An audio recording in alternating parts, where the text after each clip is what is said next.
ചന്തുമേനോൻ ഇന്ദുലേഖ എന്ന നോവൽ എഴുതുമ്പോൾ അദ്ദേഹത്തിന്റെ കൂട്ടുകാർ പറഞ്ഞത്ര വേറെ പണിയൊന്നുമില്ലേ? ഇതിനു പകരം വല്ല ശാസ്ത്ര ബുക്കുകളും നിങ്ങൾക്ക് തർജ്ജമ ചെയ്യരുതോ? ഇന്ദുലേഖയുടെ ആമുഖത്തിലാണ് ചന്തുമേനോൻ ഈ കാര്യം എഴുതുന്നത്.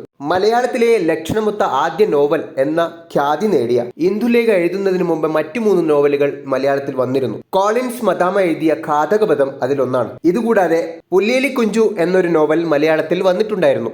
ആർച്ച് ഡിക്കൻ കോറിയാണ് അത് എഴുതിയത്. മലയാളി എഴുതിയ വേറൊരു നോവലും ഇന്ദുലേഖയ്ക്ക് മുമ്പേ മലയാളത്തിൽ വന്നു. അതാണ് കുന്തലത. ചന്തുമേനോൻ ഒരു ഇംഗ്ലീഷ് നോവലിന്റെ പരിഭാഷയായിരുന്നു ഉദ്ദേശിച്ചിരുന്നത്. പക്ഷെ നമ്മുടെ സംസ്കാരം പകർത്താനാവില്ല എന്നതുകൊണ്ടാണ് അദ്ദേഹം ഭാവനയിൽ തീർത്ത ഇന്ദുലേഖ എഴുതിയത്. നായർ സമുദായത്തിന്റെ മൂല്യച്യുതിയും ജാതി വ്യവസ്ഥയുമൊക്കെ ഇന്ദുലേഖയിലെ തന്റെ നായികയെ കൊണ്ട് ചന്തുമേനോൻ നന്നായി പരിഹസിച്ചിട്ടുണ്ട്. 1896 ചില അനാചാരങ്ങളെ ദൂരീകരിക്കാൻ വേണ്ടിയുള്ള മലബാർ വിവാഹ നിയമം, അതിലെ തീരുമാനങ്ങളെ സ്വാധീനിക്കാൻ ഈ നോവൽ ഉപകാരപ്പെട്ടു എന്നത് ഒരു സത്യമാണ്.